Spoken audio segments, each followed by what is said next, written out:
அஸ்ஸலாமு அலைக்கும் வரஹ்மத்துல்லாஹி வபரகாத்துஹு. அன்பிற்குரிய சகோதர சகோதரிகளே,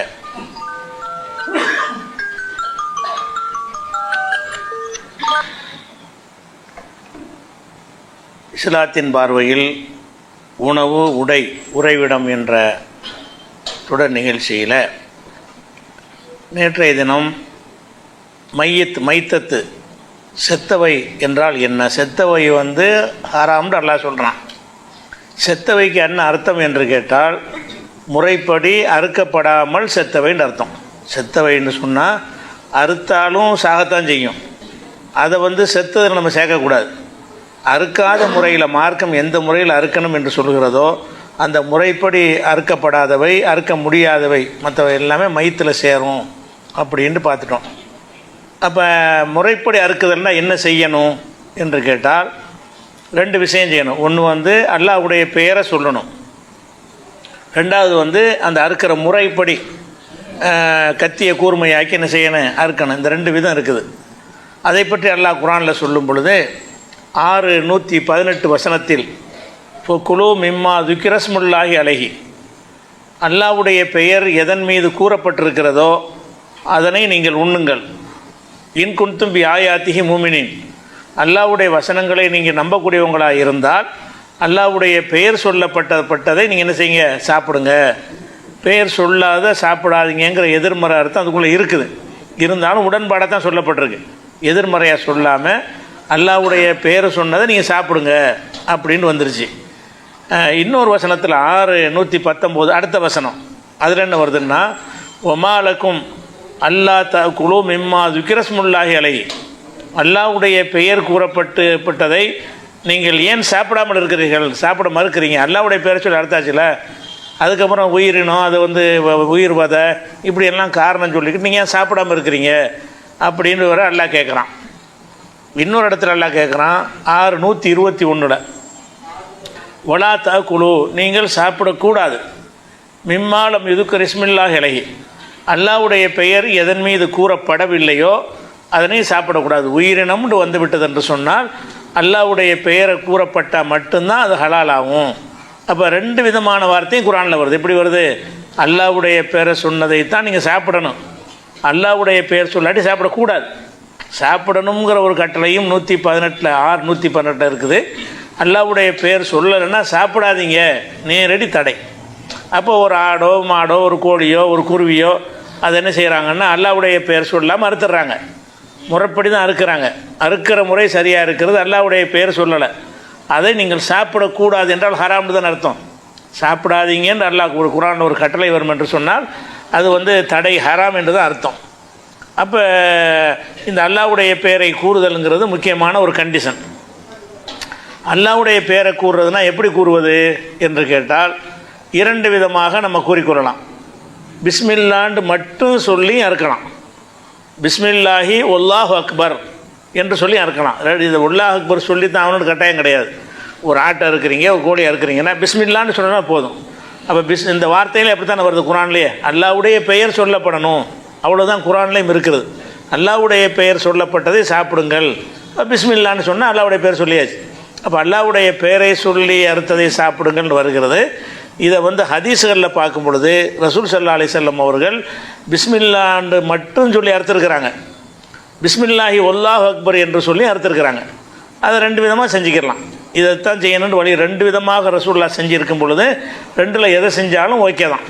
அப்போ இதை பற்றி வரும்போது என்ன வருதுன்னு கேட்டால், புகாரியில் 5558வது ஹதீஸில் ரசூல் ஸல்லல்லாஹு அலைஹி வஸல்லம் குர்பானி கொடுக்கும் பொழுது 2 செம்மறி ஆட்டை என்ன செய்கிறாங்க, குர்பானி கொடுக்குறாங்க. அப்படி கொடுக்கும் பொழுது யுசம்மி ஒய் கப்பீரு, பிஸ்மில்லா சொன்னார்கள், தக்பீரும் சொன்னார்கள் வருது. பிஸ்மில்லா மட்டும் சொல்லாமல் யுசம்மின்னா பிஸ்மில்லா சொல்வது, யு கப்பீருன்னா தக்பீர் சொல்வது, அதான் பிஸ்மில்லாஹி அல்லாஹு அக்பர் சொல்வது. இப்படி ரெண்டு விதமாக ரெண்டையும் சொல்லி ரசூலுல்லாஹ் அறுத்தார்கள் அப்படின்னு புகாரில் 5558வது ஹதீஸில் வருகிறது. முஸ்லீமில் வரும் பொழுது தெளிவாக வந்துடுது. ரசூலுல்லாஹ் சொன்னார்கள் பிஸ்மில்லாஹி அல்லாஹு அக்பர்னு சொன்னார்கள். இதில் பெயர் சொன்னார்கள், தக்பீர் சொன்னார்கள்னு புகாரில் வருது. அந்த வார்த்தகமே வந்துடுது. எப்படி முஸ்லீமில் வரும் பொழுது ரசூல் ஸல்லல்லாஹு அலைஹி வஸல்லம் அவர்கள் அந்த குர்பானி கொடுக்கக்கூடிய நேரத்தில் அறுக்கும் பொழுது யகூலு பிஸ்மில்லாஹி அல்லாஹு அக்பர், பிஸ்மில்லாஹி வல்லாஹு அக்பர் என்று சொல்லி அறுத்தார்கள். அப்போ பிஸ்மில்லா மட்டும் சொல்லாமல் அல்லாஹ் அக்பர் என்பதையும் சேர்த்து சொல்லி அறுத்தார்கள் என்பதற்கு இது ஆதாரமாக இருக்கிறது. அதே நேரத்தில் முஸ்லீமில் இன்னொரு ஹதீஸில் என்ன வருதுன்னு கேட்டால், ரசூல் ஸல்லல்லாஹு அலைஹி வஸல்லம் அவர்கள் என்ன செய்கிறாங்கன்னா, இதே குர்பானி சம்மந்தமாக தான். குர்பானி 10 வருஷம் கொடுத்துருக்குறாங்கல்ல, ஒரு நாள் நான் செஞ்சது கிடையாது. 10 மதீனாவுக்கு போன பிறகு 10 பெருநாள் வருது. 10 பெருநாளைக்கும் குர்பானி கொடுத்துருப்பாங்க. ஒவ்வொரு வருஷத்தில் ஒரு மாதிரியாக இருக்குது. அப்போ இந்த தடவை குர்பானி கொடுக்கும்போது என்ன செஞ்சுருக்காங்கன்னா, ஒரு தடவை முஸ்லீமில் வருகிறது, சும்மா கால பிஸ்மில்லா, பிஸ்மில்லா என்று சொன்னார்கள். அவ்வளோதான். அறுக்கும்போது என்ன செஞ்சாங்கன்னா பிஸ்மில்லா சொன்னார்கள், அல்லாஹ் அக்பர் சொன்னார்கள் வரல. அப்படி சொன்னது எது முரண் கிடையாது. ஒரு தடவை அப்படின்னு சொல்லியிருக்கிறாங்க, ஒரு தடவை இப்படின்னு சொல்லியிருக்கிறாங்க. 2 விதமாக சொல்வதை நமக்கு கற்றுத்தருவதற்காக வேண்டி ரசூல் ஸல்லல்லாஹு அலைஹி வஸல்லம் அவர்கள் அப்படியும் சொல்லியிருக்கிறாங்க, இப்படியும் சொல்லியிருக்கிறாங்க. அதனால் நீங்கள் 2ல் எதை வேணாலும் செய்யலாம். இப்போ முஸ்லீமில் வரக்கூடிய ஒரு அறிவிப்பில் பிஸ்மில்லாஹி வல்லாஹு அக்பர் சொன்னார்கள் வருகிறது. அதே முஸ்லீமில் வரக்கூடிய இன்னொரு அறிவிப்பில் பிஸ்மில்லா சொன்னார்கள் வருது. அப்போ பிஸ்மில்லா சொன்னாலே போதும் தான். அல்லாஹ்வும் குர்ஆனில் அப்படி தானே கட்டளையிடுறான், குலு மிம்மா ذுக்ர இஸ்முல்லாஹி அலைஹி, அல்லாவின் பெயர் கூறப்பட்டால் சாப்பிடுங்கிறான். அப்போ பிஸ்மில்லா சொல்வதில் அது அடங்கிடுது. அப்போ குர்ஆனுக்கு ஏற்றவாறு அமைந்திருது. அப்போ அறுத்தல் என்பது எப்போது மையத்துங்கிற நிலைக்கு வராது என்று சொன்னால் பிஸ்மில்லா சொன்னா தான்.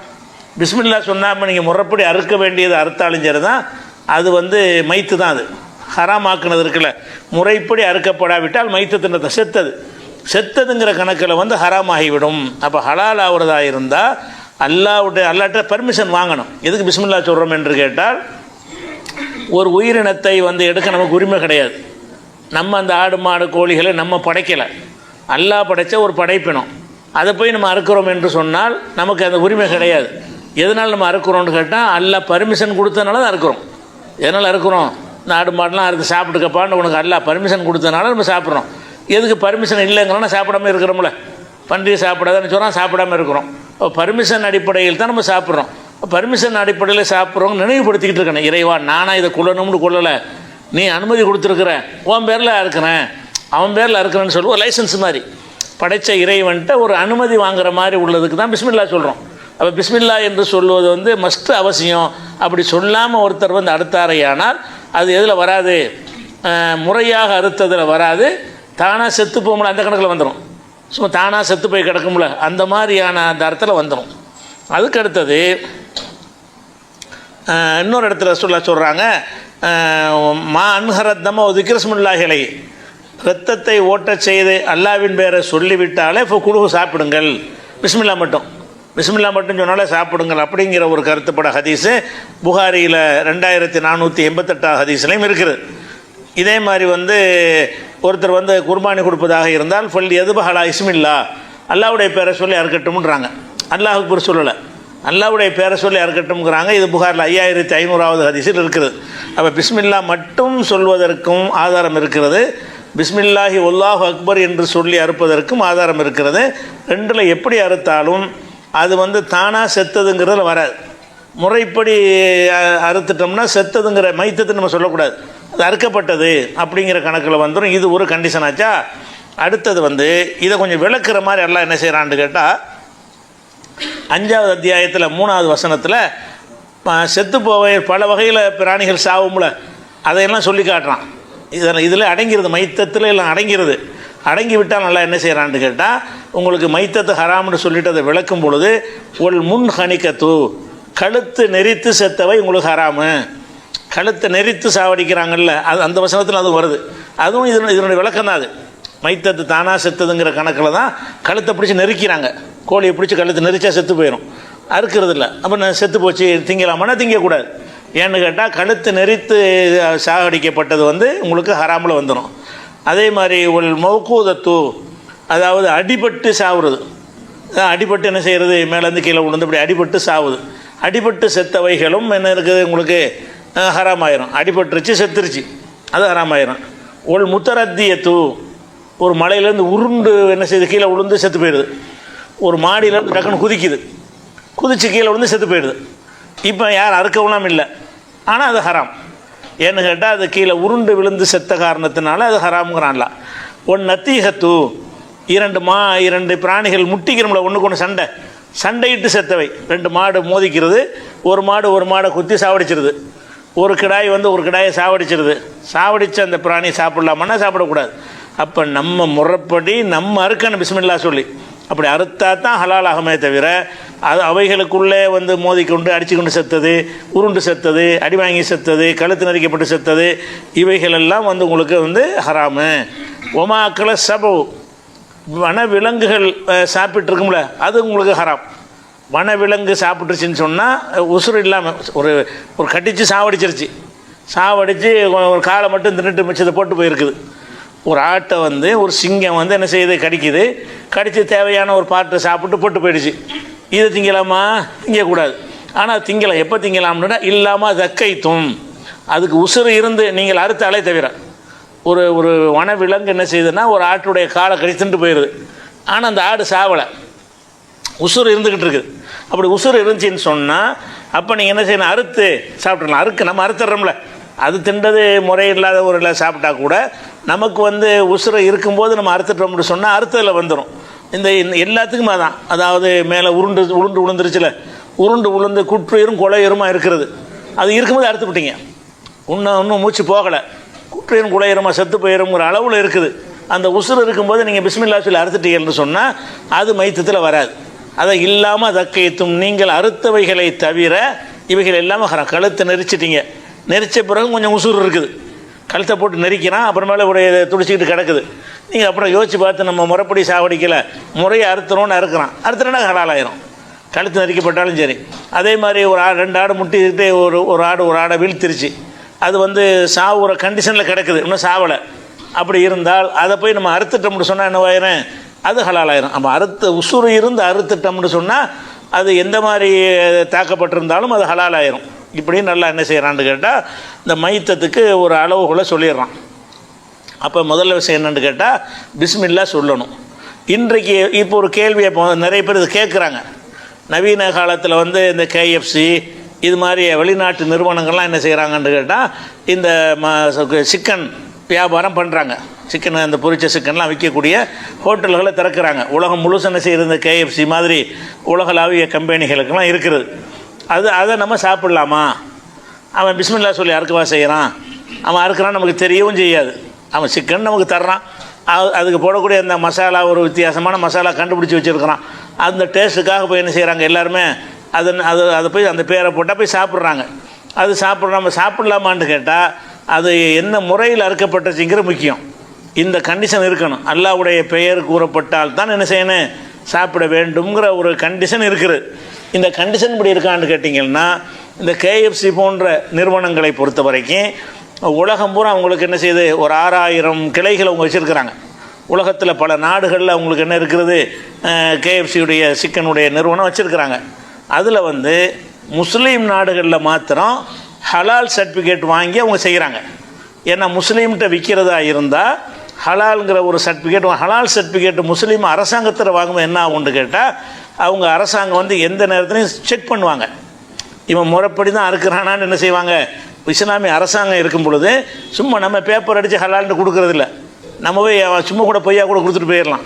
ஒரு இஸ்லாமிய அரசாங்கம் ஹலால் சர்டிஃபிகேட் கொடுக்குதுன்னு சொன்னால் அந்த விதியில் அது வரும். நாங்கள் எந்த நேரத்தில் நுழைந்து சோதனை பண்ணுவோம், சோதனை பண்ணும்போது அந்த முறையை அறுக்கப்படணும், பிஸ்மில்லா சொல்வதற்கு ஆள் இருக்கணும், அதன்படி அறுக்கப்படணும், அதை உறுதி செய்யணுங்கிற கண்டிஷனில் தான் முஸ்லீம் நாடுகளில் எல்லாம் என்ன செய்கிறாங்க, இந்த KFCக்கு வந்து ஹலால் சர்டிஃபிகேட் வாங்கி வச்சுருக்குறாங்க. எங்கே வச்சுருக்காங்கன்னா முஸ்லீம் நாடுகளில் மட்டும்தான். முஸ்லீம் நாடுகளில் மட்டும் நாங்கள் இஸ்லாமிய முறைப்படி, என்ன அவன் வியாபாரி தானே, அவனுக்கு எந்த கொள்கை கோட்பாடெலாம் கிடையாது. அது முஸ்லீம்கிட்ட விற்கிறதா இருந்தால் முஸ்லீம் விரும்புகிற மாதிரி செஞ்சால் தான் விற்க முடியும். இதை மாதிரி நாங்கள் முறைப்படி ஹலால் வாங்கலைன்னா ஒருத்தர் வாங்க மாட்டாங்க. அங்கே வந்து தாறுமாறாக விற்கலாம். காசு புழங்குற நாடாக இருக்கிற முஸ்லீம் நாடுகள் வந்து நம்ம 100 ரூபாய்க்கு விற்கிறத வந்து அங்கே 1000 ரூபாய்க்கு விற்றுடலாம். அந்தளவுக்கு பணப்புழக்கம் இருக்கிறது, பணத்துடைய மதிப்பு தெரியாத நாடுகளாக இருக்கிறதுனால அங்கே வியாபாரம் பண்ணுவதாக இருந்தால் அவர்கள் ஏற்றுக்கொள்ளக்கூடிய வகையில் தானே வியாபாரம் பண்ணணும். அதுக்காக என்ன செய்கிறான்னு கேட்டால் உலக நாடுகளில் முஸ்லீம் நாடுகள் அனைத்துலேயுமே அவன் வந்து சட்டப்படி என்ன செய்கிறான்னா எழுதி கொடுத்து ஹலால்ங்கிற சர்டிஃபிகேட்டை கவர்மெண்ட்லேருந்து வாங்குகிறான். கவர்மெண்ட்லேருந்து வாங்கும் பொழுது அதுக்கு வெயிட் கூட, அது கண்காணிப்பு கூட. அவன் ஹலால் இல்லாமல் ஹலால்னு சொல்லியிருந்தான்னா கைது பண்ணி நடவடிக்கை எடுப்பாங்க. ஒரு அரசாங்கத்தில் உள்ளதை வந்து ஏமாற்றி இருந்தான்னு சொன்னால் நடவடிக்கை எடுப்பாங்க. அந்த ஹலால் சர்டிஃபிகேட் வச்சுருந்தான்னு சொன்னால் நம்ம என்ன செய்யலாம், நம்பி சாப்பிட்லாம். ஆனால் துருக்கியில் வந்து இவங்களுடைய 700 கிளைகள் இருந்துச்சு இந்த KFCக்கு, எல்லாத்தையும் மூடிட்டாங்க. துருக்கியில் அனைத்து என்ன செஞ்சுட்டாங்க தரக்கூடாது. இந்த ஹலால் பிரச்சனைக்காக வேண்டியில்லை, அங்கே இந்த இப்போ பலஸ்தீன் யுத்தம் ஆரம்பித்த அந்த நேரத்தில் வந்து இஸ்ரேல் இராணுவ வீரர்களுக்கெல்லாம் நான் இலவசமாக எங்கள் இதில் சாப்பாடு கொடுப்போம் அப்படின்னு அவன் சொன்னான். அந்த கேஎஃப்சியுடைய ஓனர் வந்து இலவசமாக சாப்பாடு கொடுப்போன்னு சொன்னான். அவன் கொத்து கொத்தாக முஸ்லீம்களை கொலை பண்ணுறான். அதை வந்து ஊக்குவிக்கிற விதமாக இலவசமாக சாப்பாடு கொடுப்போன்னு சொன்னோன்னா துருக்கி மக்கள்லாம் என்ன செஞ்சாங்க, அடித்து அந்த கேஎஃப்சி நிறுவனத்தை நொறுக்கி விட்ட உடனே அவங்க இந்த நாட்டிலேருந்து காலியாகிறோண்டு அந்த நிறுவனத்தை மூடிட்டு போயிட்டாங்க. 700 நிறுவனங்கள் காலியாகிடுச்சு. அது போடப்பட்ட இந்த ஹலால் பிரச்சனைக்காக இல்லை. அதாவது அவன் இஸ்லாத்துக்கு எதிரான ஒரு விஷயத்தை டிக்ளேர் பண்ணுறான். அதான் அவங்களுக்கு நான் சாப்பாடு கொடுப்பேன், இலவசமாக நான் சாப்பாடு கொடுப்பேன், இராணுவ வீரர்கள் இஸ்ரேல் இராணுவ வீரர்கள்னு வந்துட்டாங்கன்னா எங்களுடைய எல்லா இடத்துலையும் ஃப்ரீயாக கொடுப்போங்கிறான். அப்படின்னா என்ன அர்த்தம்னா இதை நான் ஆதரிக்கிறேன்னு அர்த்தம். உங்களை கொன்று குவிக்கிறதை நாங்கள் சப்போர்ட் பண்ணுறோன்னு பகிரங்கமாக டிக்ளேர் பண்ணுறான். அப்படி டிக்ளேர் பண்ணிட்டு என்ன எங்கள் நாட்டில் வச்சுருக்கிற என்று சொல்லி என்ன செஞ்சாங்கன்னு கேட்டால் துருக்கியில் அது மாதிரி இழுத்து மூடிட்டு போயிட்டாங்க. அது மாதிரி உள்ளது. ஆனால் ஹலால் சர்டிஃபிகேட் அங்கேயும் இருக்குது. துருக்கியில் விற்கிற வரைக்கும் ஹலால் சர்டிஃபிகேட்டுக்காக அது மூடப்படலை. அது இந்த இஸ்ரேலுடைய சார்புங்கிற ஒரு காரணத்திற்காக மூடப்பட்டுச்சு. இஸ்லாம் இந்த முஸ்லீம் நாடுகள் அல்லாத நாடுகளில் வந்து இவன் ஹலால் சர்டிஃபிகேட்டை மெயின்டைன் பண்ணுறது கிடையாது. பண்ணுனாலும் நம்ம நம்ப முடியாது அதை. இப்போ ஹலால் சர்டிஃபிகேட்டுங்கிறது நம்மள்கிட்ட மார்க் அறிஞர்கள் எவ்வளோ இருக்கிறாங்க, காசை கொடுத்தா ஹலால் சர்டிஃபிகேட் கொடுப்பாங்க. ஒவ்வொரு கோழியாக இருக்கும்போது பார்த்துட்டா இருக்கிறாங்க. ஹலால் சர்டிஃபிகேட் கொடுக்குறாந்தா நீ அதை கண்காணிக்கிற உனக்கு அதிகாரம் இருந்தால் தானப்பா நீ கொடுக்கணும். அதுக்குன்னு ஹலால் சர்டிஃபிகேட் கொடுக்கக்கூடிய நிறுவனங்கள் நிறைய பேர் நடத்துகிறாங்க. உனக்கு எப்படி ஹலால் சர்டிஃபிகேட் கொடுப்பேன்?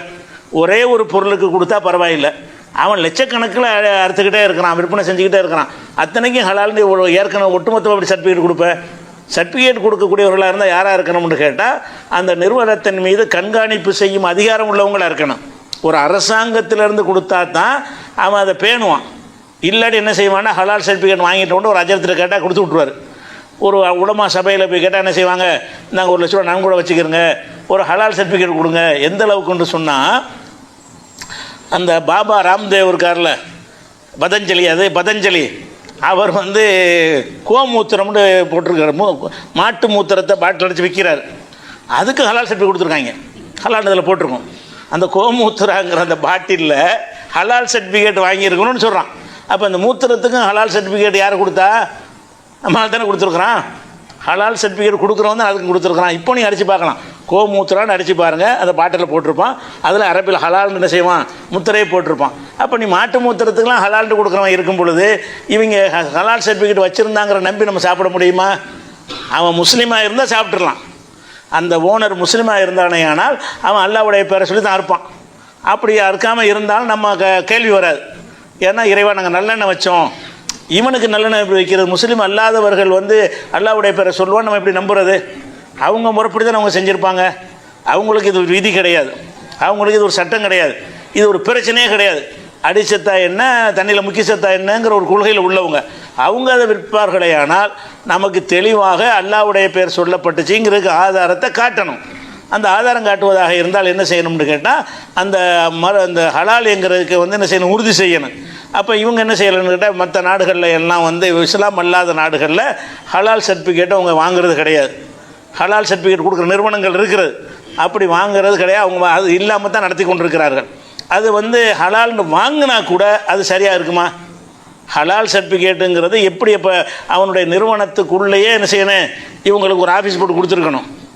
ஹலால் சர்டிஃபிகேட் யார் கொடுக்குறாங்களோ அந்த கேஎஃப்சி எந்த இடத்துல தான் கோழியை வந்து பேக் பண்ணுற இடம் வச்சுருக்கிறானோ, அறுக்கிறதுக்குன்னு ஒரு இடம் வச்சுருப்பான்ல, அனைத்து சப்ளை பண்ணுறதுக்கு ஒரு 10 இடமோ 20 இடமோ வச்சுருப்பான்ல, அத்தனை இடங்கள்லையும் நான் தான் ஹலால் சர்டிஃபிகேட் கொடுக்குறேன்னு சொன்னால் எனக்கு ஒரு ஆஃபீஸ் போட்டு அவன் தரணும், என்னுடைய ஆள் இருந்து கண்காணிக்கணும். ஒவ்வொரு கோழியை அறுக்கும் பொழுது பிஸ்மில்லா சொல்லப்படுது, நம்ம கண்காணிச்சு என்ன செய்யணும். அப்படியான ஒரு ஆள் இருந்து கொண்டு ஹலால் சர்டிஃபிகேட் கொடுத்தா தான் அது ஹலால் ஆகும். அதனால் நம்ம நாட்டில் இந்த ஹலால் சர்டிஃபிகேட் கொடுத்துக்க வச்சு நம்பிடாதீங்க. ஹலால் சர்டிஃபிகேட் கொடுக்குறதே வியாபாரமாக செய்யக்கூடிய ஒரு நிறுவனம் பாண்டிச்சேரியில் நம்ம ஆளுக்கு என்ன செய்கிறாங்க, ஹலால் சர்டிஃபிகேட் நிறுவனம்னு வச்சுருக்கிறாங்க. எது கேட்டாலும் ரூபாய் வாங்கிட்டு ஹலால் சர்டிஃபிகேட், அந்த சர்டிஃபிகேட் ஜெராக்ஸ் எடுத்து வச்சுக்கிற வேண்டியது. நம்ம என்ன பார்க்கணும்னு கேட்டால் அதனுடைய ஓனர் வந்து இஸ்லாத்தை ஏற்றுக்கொண்டவனா, இஸ்லாத்தின் மீது நம்பிக்கை உள்ளவனா, பிஸ்மில்லா சொல்லி தான் அறுக்கணுங்கிற கொள்கை உள்ளவனா. முக்கியமாக பார்க்குற பிஸ்மில்லா சொல்லி தான் அறுக்கணுங்கிற கொள்கை உள்ளவனான்னு பார்க்கணும். கொள்கை உள்ளவனாக இருந்தான்னா நம்ம சாப்பிட்லாம்.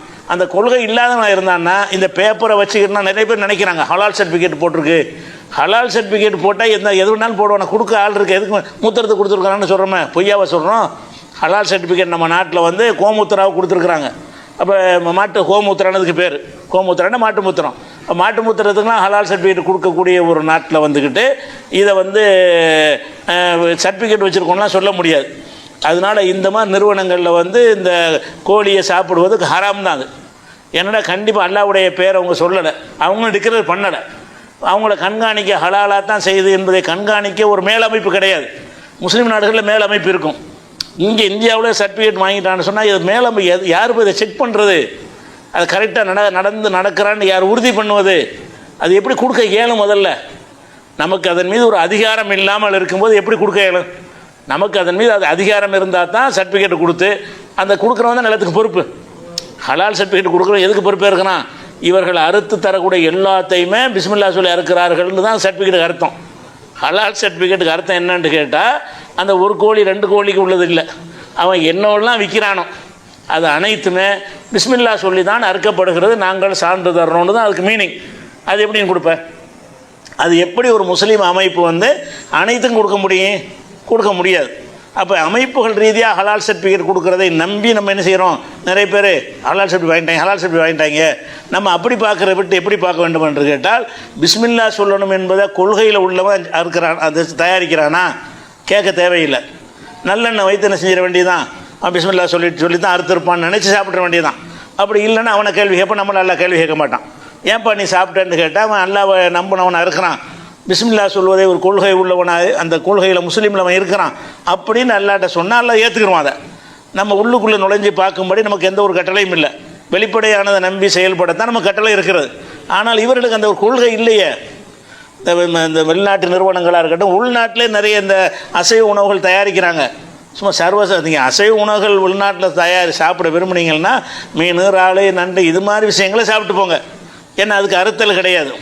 கடல் வாழ் உயிரினங்களுக்கு என்ன இல்லை, அது இந்த பின்னாடி அதை சொல்லுவோம். கடல் வாழ்ல எது கிடைச்சாலும் அதை நீங்கள் அறுக்கணுன்ற ஒரு சட்டம் கிடையாது, பிஸ்மில்லா சொல்லணும்னு சட்டம் கிடையாது, அதை ஒன்றாலும் சாப்பிட்டு போயிடலாம்.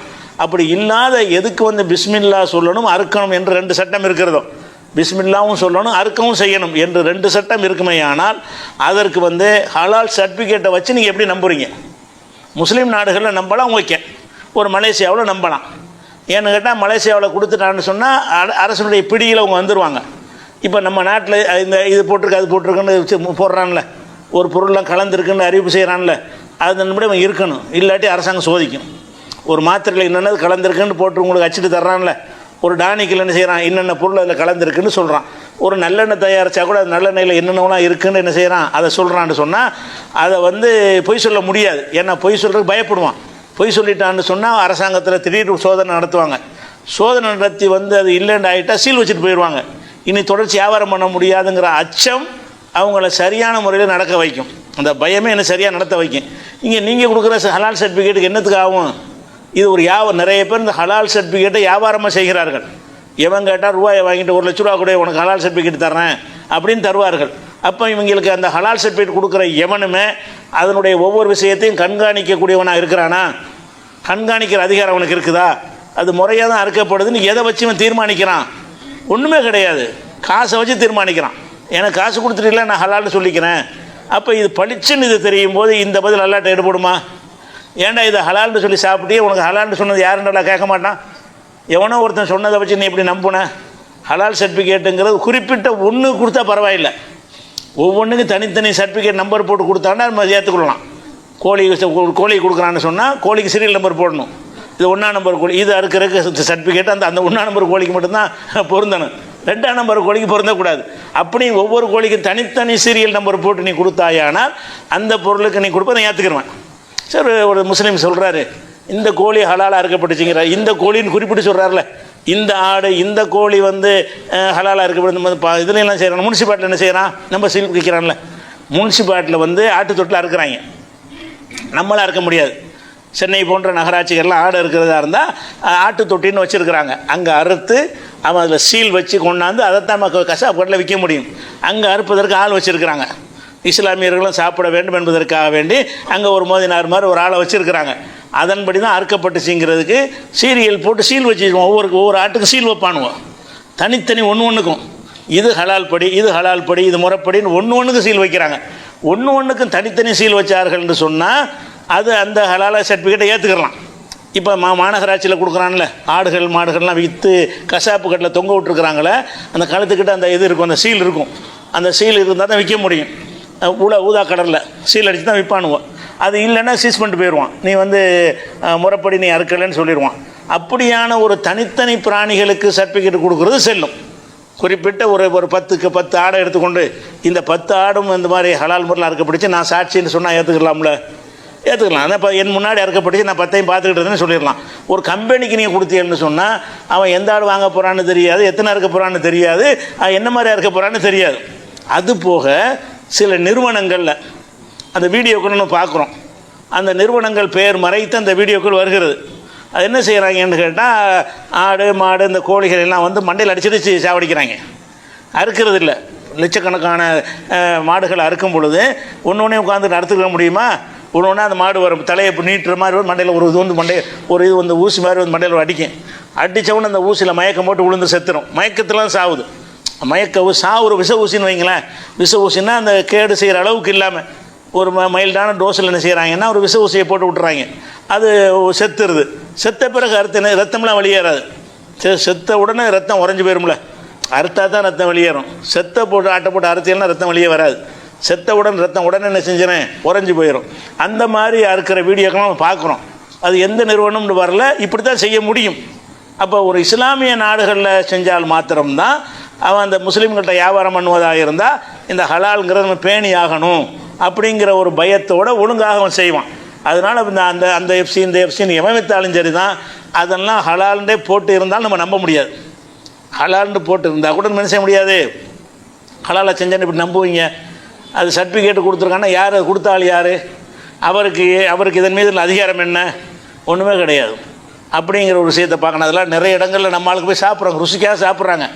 அந்த கேஎஃப்சிக்கு உரிய மசாலாவில் இன்றைக்கி வெளியே மார்க்கெட்டில் விற்கிது. நீங்கள் அந்த சிக்கனை வாங்கி நீங்கள் மசாலா போட்டு அதே சிக்கனை தயாரிக்கலாம். உங்களுக்கு அதுதான் விருப்பம்னு தெரிஞ்சிங்கன்னு சொன்னால் அவனுடைய அந்த மசாலா ஃபார்முலா இருக்குல்ல, அந்த ஃபார்முலாவே கேஎஃப்சி மசாலான்னு விற்கிது. நீங்கள் அந்த மசாலா மட்டும் வாங்கிட்டு போய் என்ன செய்ய, நீங்கள் ஒரு கோழி அறுத்து அதை போட்டு பிரட்டினீங்கன்னா அந்த டேஸ்ட் உங்களுக்கு கிடச்சிட்டு போகுது. இப்போ நவீன காலத்தில் தேவையும் இல்லை. அதனால் நிறைய பேர் அதில் போய் என்ன செய்கிறாங்க, விழுந்துடுறாங்க. நாக்கு ருசியாக இருக்கிறதுக்காக சாப்பிட்றாங்க. அது சாப்பிட முடியாது. அது ஒரு விஷயத்தை வச்சுக்கணும். அடுத்தது என்னென்னு கேட்டால், அறுக்கிற முறை ஒன்று இருக்குது. இது பிஸ்மில்லா சொல்லணுங்கிற ஒரு முறை. ரெண்டாவது முறை என்னென்னு கேட்டால், அந்த அறுக்கிறதுக்கு முறையை ரசூலுல்லாஹ் சொல்கிறாங்க. இன்னல்லாஹ, இது முஸ்லீமில் வரக்கூடிய ஒரு ஹதீஸ், இன்னல்லாஹ கதபல் இஹ்சான் அலா குல்லி ஷைஇன், எல்லா பொருள்கள் மீதும் ஒரு இரக்கத்தை அல்லாஹ் வந்து எழுதியிருக்கிறான். நீங்கள் எதாக இருந்தாலும் இறக்கம் காட்டணும். ஈக்கு இறக்கம் காட்டணும், எறும்புக்கு இறக்கம் காட்டணும், ஆடு மாடு கழுத எல்லாத்துக்கும் நீ இறக்கம் காட்டணும் அப்படின்னு சொல்லிவிட்டு, ஃபைதா கத்தல்தும், நீங்கள் ஒரு பிராணியை நீங்கள் கொல்வதாக இருந்தீங்க, ஒருவனை கொல்வதாக இருந்தால் அஹ்சினுல் கித்லா, கொல்வதை கூட அழகுற செய்யுங்கள். ஒய்தா தபஹத்தும், நீங்கள் அறுத்தீங்க என்று சொன்னால் ஃபஹ்சினு தபஹ, அறுக்கிறது அழகுற அறுத்து விடுங்கள். அழகுற அருங்கள்ங்கிறதுக்கு விளக்கம் சொல்கிறாங்க ரசூலுல்லாஹ். எப்படின்னு கேட்டால், ஒல் யுஹித் அஹதுக்கும் ஷஃபரத்தஹு, ஒருவர் தன்னுடைய கத்தியை நன்கு கூர்மையாக்கி கொள்ளணும். முறையாக அந்த அழகான முறையில் அறுக்கிறதுன்னு எனக்கு முட்டை கத்தி வச்சு அறுத்தீங்கன்னு வைங்க, அது சாவுறதுக்குள்ளே துடி செத்து போயிடும். நரம்பு அறுக்கிற வரைக்கும் இழுக்க வலி துடிச்சு செத்துடும். கூர்மையான கத்தி தான் உசரக்கு கட்டாயிரும். மூளைக்கும் அதுக்கு உள்ள நரம்பு கட்டான வலி தெரியாது.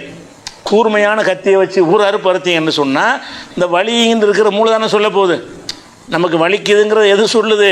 உனக்குள்ள ஒருத்தர் கில்லுனா உங்களுக்கு வலிக்குதுன்னு எதை வச்சு சொல்லுது? மூளையில் தான் அது உணருது. இங்கனுக்குள்ளே கில்றான் வலிக்குதுங்கிறத சொல்லக்கூடியது எது? மூளை. இந்த அழுத்தத்தில் இதை பண்ணுறான் அப்படின்னு சொன்னோன்னா வலி மாதிரி உங்களுக்கு காட்டுது, நீங்கள் தப்பிச்சுக்கிறதுக்காக வேண்டி. அப்போ இந்த வலியிலையெல்லாம் நம்ம மனுஷனுக்கு சொல்லக்கூடியது எதுன்னு கேட்டால் மூளை தான். அப்போ மூளையில் உள்ள இந்த நரம்பை கட் பண்ணக்குவதற்கு என்னவாக இருக்கணும்னா கத்தி கூர்மையாக இருக்கணும். ஒயில் யுஹித் அஹதுக்கும் ஷஃபரத்தஹு, உங்களில் ஒருவர் வந்து தன்னுடைய கத்தியை நன்கு கூர்மையாக என்ன செய்யணும், அப்படி வச்சவனை அறுத்துடணும். ஒல் யுஹித் ரபீஹத்தஹு, அறுக்கக்கூடிய அந்த பிராணிக்கு ராகத்தாக சாக விடுங்க, சுகமாக சாக விடுங்கள்ங்கிறாங்க. துட்டிச்சு அந்த வேதனையில் கஷ்டப்பட்டு சாகாமல் அந்த செகண்டில் வலி தெரியாது. இப்போ கைகாலெலாம் துடிக்குத, அது வலியில் துடிக்கிறது கிடையாது, ரத்தம் வெளியேறுவதனால துடிக்கும்ல. ரத்தம் வேகமாக அது உடம்புல இருந்த ரத்தங்கள்லாம் வெளியேறும் பொழுது ஒரு பலூனில் கூட காற்று வெளியேறும்போது துடிக்குதுல்ல, அந்த மாதிரி தான். பெரிய நீண்ட பலூன் எடுத்து ஓட்ட போட்டு விட்டீங்கன்னா என்ன செய்யும், அப்போ துடிச்சு தான் காற்றுலாம் இறங்க, அந்த மாதிரி உள்ளது தான். அப்போ அந்த பிராணிகள் துடிப்பது வந்து வேதனையில் துடிப்பது கிடையாது. அதில் இருக்கிற ரத்தம் ஒன்று வெளியேறும் பொழுது அது என்ன செய்யும், இழுக்கும்போது துடிப்பு வருது. அது வேதனையில் துடிக்கிறது கிடையாது என்று என்ன செய்கிறாங்கன்னா இன்றைக்கு மருத்துவ உலகத்தில் ஆய்வு செஞ்சு நிரூபிச்சிருக்கிறாங்க. எந்த நிரூபிச்சிருக்கிறாங்கன்னு கேட்டால் இஸ்லாமிய முறைப்படி ஒரு 10 பிராணியை தேர்ந்தெடுத்து அறுக்கிறாங்க. இன்னொரு 10 பிராணியை வந்து வேறு முறையில் சாவடிக்கிறாங்க. கழுத்து நெரிச்சு அல்ல தண்ணியில் முக்கி இப்படி ஒரு 10 பிராணி, இப்படி ஒரு 10 பிராணி. அந்த 10 பிராணியை வந்து லண்டனில் வச்சு இதை சோதனை பண்ணுறாங்க. அந்த பிராணிகளுக்கு என்ன செய்கிறாங்கன்னா அதுக்கு மூளையில் வந்து இசிஜி இஇஜி ரெண்டும் பொறுத்துறாங்க. ஹார்ட்டில் இருந்து மூளைக்கு என்ன செய்கிறாங்க இசிஜிங்கிறதும் இஇஜிங்கிற வச்சு அந்த நரம்பை பொருத்தி கனெக்ஷன் கொடுத்துட்றாங்க. அப்போ அதனுடைய ஒவ்வொரு இதய துடிப்பு எல்லாமே நமக்கு தெரியுது. தெரிஞ்சால் என்ன ஆகுதுன்னு கேட்டால் அந்த சோதனை பண்ணி அறுக்கிறாங்கல்ல, இஸ்லாமிய முறைப்படி அறுத்த உடனே அது நின்றுது. மூளையோட தொடர்புள்ள நரம்பு நின்று, மூளை ஒரு செயல்பாடுமே இல்லை, அது வலிக்கலை. அதுக்கு வலிக்கவில்லை என்று உணர்கிறார்கள். வேறு மாதிரி சாவடித்ததை பார்த்தீங்கன்னு சொன்னால் அதில் இறங்க அந்த மூளையுடைய துடிப்பு தெரிகிறது. அந்த வேதனையினால் என்ன செய்கிறது, ஏறி காட்டுமில்ல ப்ரெஷர்லாம் காட்டுதில்ல, அந்த மாதிரி அந்த மீட்டரில் வந்து காட்டுகிறது. அதை வச்சு விஞ்ஞானிகள் என்ன முடிவு பண்ணுறாங்கன்னு கேட்டால் இஸ்லாம் சொல்லக்கூடிய முறையில் இந்த சரக்குன்னு கூர்மையான கத்தியை வச்சு அறுக்கிறது இருக்க, அதில் இந்த பிராணிகளுக்கு வேதனை இருக்காது. வேறு முறை நீங்கள் சாவடிச்சீங்கன்னு சொன்னால் அந்த உசுறு போகிறதுக்காக ரொம்ப வேதனைப்பட்டு கஷ்டப்பட்டு தான் அது சாவுது என்று கண்டறிந்திருக்கிறார்கள். அந்த வகையில் அதுக்காகத்தான் இல்லை. ஆனால் ரசூலா சொல்கிறாங்க, எப்படி சொல்கிறாங்க, ஒல் யுஹித் அஹதக்கும் ஷஃப்ரத்தஹு, உங்களில் ஒருவர் வந்து தன்னுடைய கத்தியை வந்து கூர்மையாக்கி கொள்ளட்டும். சொல் யுஹித் அபீஹத்தஹு, அறுக்கக்கூடிய பிராணிக்கு ராகத்தாக சாக விடுங்கள், சுகமாக சாவுறதுலேயும் சுகமான சாவு இருக்குல்ல. மரண தண்டனை கொடுக்கும்போது கூட எப்படி மரண தண்டனை கொடுக்கலாம், கல்லால் எரிஞ்சி அப்படியே மண்டையை உடைச்சி கொடுக்கலாம். ஒரு இன்ஜெக்ஷனை போட்டு கொடுத்துடலாம்ல. ஒருத்தன் மரண தண்டனை கொடுத்தீங்கன்னா ஒரு ஊசி போட்டுன்னு செத்துருவான், அவனுக்கு எந்த வேதனையும் இருக்க ஒன்றும் இருக்கா, ஆனால் செத்துருவான். மரண தண்டனை அப்போ மரணத்தை கூட என்ன செய்யணும்னு கேட்டால் ஒரு அழகிய முறையில் கொடுங்கள் என்கிற மாதிரி தான் மார்க்கம் சொல்லுகிறது. அப்போ முதல் விஷயம் என்னென்னு கேட்டால் பிஸ்மில்லா சொல்லணும். ரெண்டாவது விஷயம் என்னென்னு கேட்டால் கத்தி கூர்மையாக இருக்கணும். கத்தி கூர்மை இல்லாமல் மொட்டை கத்தியை வச்சு என்ன செய்யக்கூடாது, அறுக்கிறது அதுக்கு வேதனையை தரும். உடனே நரம்பு அறுபட்டும் அறுபடாமல் இருந்துச்சுன்னு சொன்னால் கனெக்ஷன் இருந்துக்கிட்டே இருக்கும். அப்போ அந்த துடித்து சாவும், வேதனையில் கஷ்டப்படும் என்று சொல்கிறார்கள். அதுக்கு ஏற்றவாறு சொல்கிறாங்க. அதே மாதிரி வந்து இந்த நகம் நல்ல செலவு நல்ல பெருசாக நகம் வளர்த்து வச்சுருப்பாங்க. நகம் வளர்த்துருப்பாங்க. எங்கள் ஊர்லலாம் வந்து வேட்டைக்கு போவாங்க. நாங்கள்லாம் சின்ன பிள்ளையாக இருக்கும்போது எங்கள் ஊரில் இந்த கிராம பகுதியில் போய் என்ன செய்வாங்க, வேட்டையாடுவதற்கு போவாங்க. வேட்டையாடுறது வந்து அந்த இது வச்சு இந்த கட்டப்புள்ளான்னு சொல்லுவாங்களே, அதை வச்சு வேட்டையாடுறது, குழாயில் ஊதி வேட்டையாடுறது. நீண்ட குழாய் வச்சுருப்பாங்க, அதில் வந்து இந்த களிமண் உருண்டையை போட்டு ஊதுவாங்க. குருவிகளை கரெக்டாக பட்டு பொத்துன்னு விழுந்துடும். அப்போ அவங்க என்ன செய்வாங்கன்னு கேட்டால் அது விழுந்த குருவியை அறுக்கணுங்கிறதுக்காக வேண்டி நகத்தினால் அறுப்பாங்க. பெரிய நகம் வச்சுருப்பாங்க, கீழே விழுந்தோன்னு என்ன செய்வாங்கன்னு கேட்டால் அது ஹலால் நினச்சிக்கிட்டு. அந்த காலத்தில் சட்டம் தெரியாமல் நாங்கள்லாம் சின்ன பிள்ளைகள் இருக்கும்போது அது மாதிரி நாங்கள்லாம் கூட போய் பார்த்துருக்குறோம். வேட்டையாட போகக்கூடியவர்கள் என்ன செய்வாங்கன்னு கேட்டால் நகத்தினால் பண்ணுவாங்க. ரசூல் என்ன செய்கிறாங்கன்னு கேட்டால் இல்லா பிசின்னின், நகத்தை கொண்டு நீங்கள் என்ன செய்யக்கூடாது இருக்குது. ஆடு மாடையெல்லாம் நகத்தை கொண்டு ஒன்றும் செய்ய முடியாது, கோழி குருவியெல்லாம் செய்யலாம். நகத்தினால் கிள்ளிலாம் ஒரு ஆட்டை சாவடிக்க முடியாது. ஆனால் ஒரு கோழி என்ன செய்ய முடியும், அந்த அளவுடைய கிள்ளனியெல்லாம் செத்து போயிடும். அது கூர்மையாக தான் இருக்கும். அது மாதிரி சின்ன சின்ன காடை, கவுதாரி, இந்த மாதிரி சிட்டுக்குருவி, இதுக்கு என்ன பெரிய நரம்பு இருக்குது, கிள்ளினா செத்து போயிட போகுது. அப்போ அந்த மாதிரி செஞ்சாலும் அது செத்துரும், ரத்தம் வந்துடும்னு சொன்னாலும் நீங்கள் வந்து இல்லாபி சின்னின், அது வந்து பல்ல கொண்டு இருக்கக்கூடாது, லுஃப்ரின், நகத்தை கொண்டு இருக்கக்கூடாது. கடித்து சாவடிக்கிறது, கடித்து கரெக்டாக நரம்பு என்ன பிடிச்சிக்கிட்டு கோழியை பிடிச்சி நறுக்குன்னு கடிக்கிறது, அதுவும் அறுத்துருச்சின்னு எடுத்துக்கிற முடியுமான்னா எடுத்துக்கிற முடியாது. அந்த என்ன உங்களுக்கு அறுப்பதுடைய சட்டம் என்னென்னு கேட்டால் கூர்மையான கத்தியை கொண்டு தான் இருக்க வேண்டுமே தவிர அந்த பல்லை கொண்டு நகத்தை கொண்டு என்ன செய்யக்கூடாது, அறுத்தரக்கூடாதுன்னு சொல்கிற விஷயம் வந்து நசையில் ஆதாரப்பூர்வமான ஒரு ஹதீஸில் இருக்கிறது. அதே மாதிரி வந்து சில இதெல்லாம் ஒரு முறை இருந்தாலும் சில நிர்பந்தங்களுக்கு இது மாற்றமாக இருந்தால் தப்பு இல்லை. இதுதான் சட்டம். சில நிர்பந்தமான ஒரு நிலையில் கத்தி கிடைக்கல, அறுத்து ஆகணுங்கிற ஒரு சூழ்நிலை ஏற்படுகிறது. அப்படி ஏற்படும் என்று சொன்னால் அறுக்காமல் விட்டோம்னா ஒரு சாவை கிடக்குது ஒரு பிராணி, அங்கனுக்குள்ளே கத்தி ஒன்றுமே இல்லை, போய் வீட்டுக்கு போய் கத்தி எடுத்துகிட்டு வர்றதுக்குள்ளே செத்துரும்னு இருக்குது. இப்போ செத்துச்சின்னு சொன்னால் ஒரு 10,000 20,000 லாஸ்ட் தானே. ஒரு ஆடுனா 20,000 30,000 இருக்குமா இல்லையா, ஒரு மாடுனா 50,000 இருக்குமா இல்லையா. அந்த அந்த மாடு மயங்கி விழுந்துருச்சு, பார்த்தா மூச்சு வாங்கிட்டு இருக்கு, கொஞ்சம் நேரத்தில் செத்துரும்னு நம்ம தெரியுது. தேடி பார்க்குறோம், கையில் கத்தியும் இல்லை, தேடினாலும் கிடைக்க மாட்டேங்குது. அப்போ நம்ம வீட்டுக்கு போய் தான் கத்தி எடுத்துகிட்டு வரணுமா இருந்தால் அதுக்குள்ளே செத்து போயிடும். செத்து போனால் சின்ன விஷயம் கிடையாது, செத்தா உங்களுக்கு 50,000 நஷ்டம். அது செத்துருச்சின்னு சொன்னால் அதை திங்கக்கூடாதுல்ல, ஹராமாக போயிடுது, அந்த இறைச்சி நம்ம சாப்பிட மாட்டோம். அப்போ 50,000 30,000 40,000 என்ன செய்யும், பெரிய ஒரு லாஸ் ஏற்படும். அப்படி ஏற்படக்கூடாங்கிறக்காக மார்க் என்ன பண்ணுதுன்னு கேட்டால் அது கிடைக்கவில்லை என்று சொன்னார். அப்போ இந்த சட்டம் தளர்த்திடுது. கூர்மையாக தான் இருக்கணுங்கிற ஒன்றும் கிடையாது. அது எங்கே வருதுன்னா புகாரில் வருகிறது. என்ன வருதுன்னு கேட்டால் காபிபின் மாலிக்குங்கிற ஒரு சஹாபி, அவர் நிறைய ஆட்டு பண்ணை வச்சுருக்கிறார், ஆட்டு மந்தை வச்சுருக்கிறார். அந்த ஆட்டு மந்தையை மேய்க்கிறதுக்கு ஒரு சிறுமியை நியமனம் பண்ணியிருக்கிறார். ஆடை மேய்ச்சிட்டு வர்றதுக்கு ஆட்கள் வச்சுருக்கிறார். அப்போ அப்படி இருக்கும்போது என்ன செய்கிறாருன்னா, சல்ங்கிற ஒரு இடத்துல அந்த ஆடை மேய்ச்சிக்கிட்டு இருக்கும் பொழுது ஒரு ஆடு என்ன செஞ்சிருச்சுன்னா, அதுக்கு நோய் ஏற்பட்டு அது வந்து சாவுற கண்டிஷனுக்கு வந்துருச்சு. என்னத்தையா தின்றுருக்கும், ஏதாவது செஞ்சுருக்கும், கீழே விழுந்திருக்கும், 2 ஆடுகள் சண்டை போட்டிருக்கும். ஏதோ ஒரு காரணத்தினால ஒரு ஆடு வந்து சீரியஸாக இருக்குது, சாவை கிடக்குன்னு வைங்களேன், செத்து போகலை, சாவை கிடக்குது. உடனே அந்த அம்மா அந்த அந்த ஆடு மேய்க்கிற சிறுமி என்ன செய்கிறாங்கன்னு கேட்டால், இப்போ கசரத்து ஹஜரன், ஒரு கல்லை எடுத்து உடைச்சா கூர்மை வரும்ல, ஒரு கல்லை வந்து உடைச்சியெல்லாம் அந்த இடத்துல கூர்மை கிடைக்கும்.